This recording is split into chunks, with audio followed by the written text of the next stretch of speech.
I'm going to begin actually with you, Harris. I was just wondering what it was that initially sort of attracted you to getting involved in this project.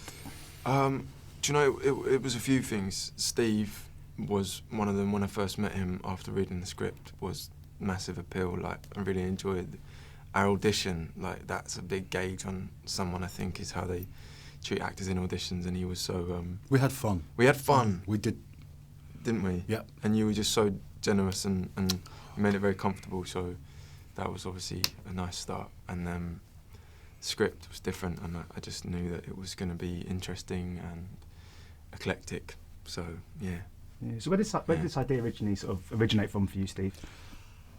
Oh, I wanted to do something about Soho, the lost Soho that doesn't exist anymore. But I wanted it to be, really stylised and almost like a dream of Soho. I think that was the first idea I had.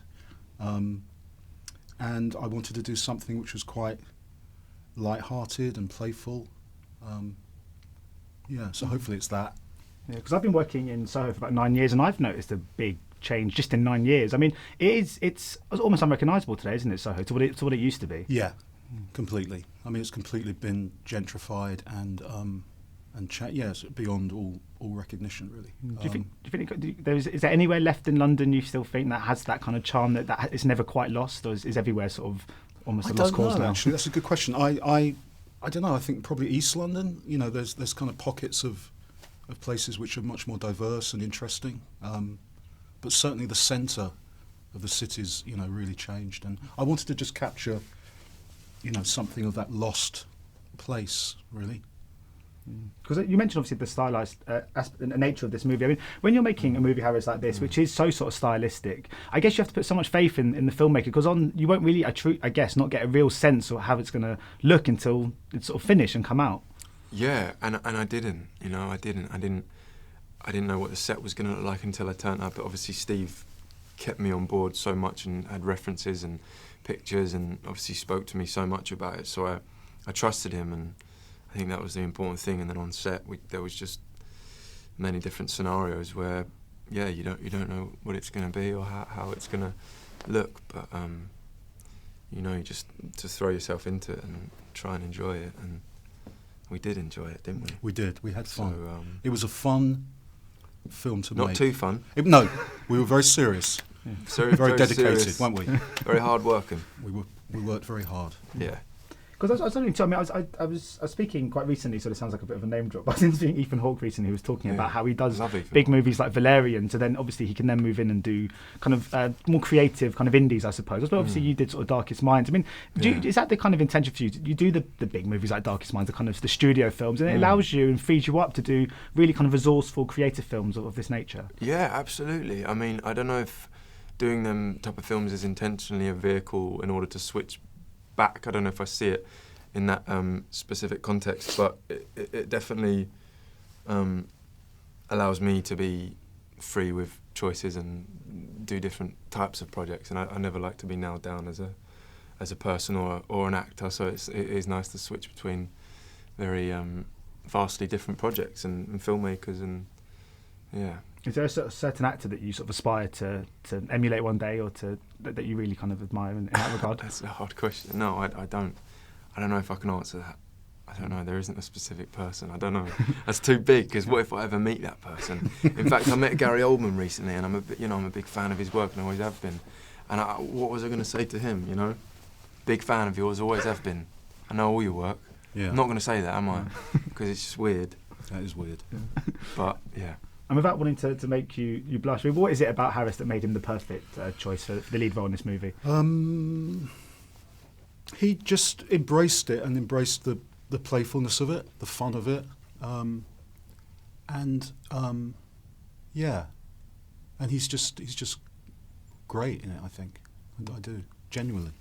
Thank you, Steve. You're welcome. Because it's important, is it, that sort of people go into this with a sort of open mind? Because it is a very playful film, isn't it? In many ways, I think that's one of the words I sort of took out for it. I mean, it is enriched with a kind of it's got sort of profound elements to it, but there's something very kind of adventurous about it too.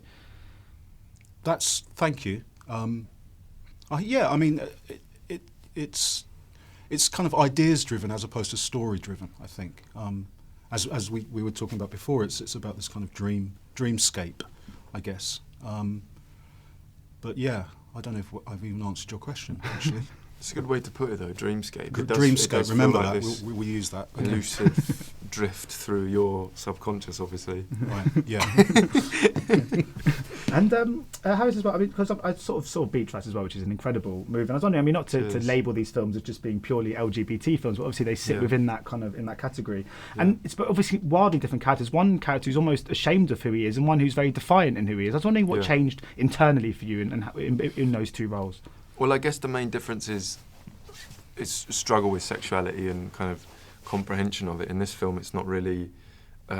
obviously, it's a theme of the film, but it's not really a theme of the characters. It's like a given, isn't it? It's a given. It's not mentioned. That's what I liked about the script. It's not mentioned until page 68 or something. Don't quote me, but it was like he starts talking about this a crush he had on his old art teacher, and then there isn't. You don't divulge into like a world of problems about it. It's just his sexuality, and it's just happening. And the film's about so much more, about self-identity and discovery and finding out who you are and expansion and art and so many more things. So I guess, that's the difference, and that was the difference in my head too.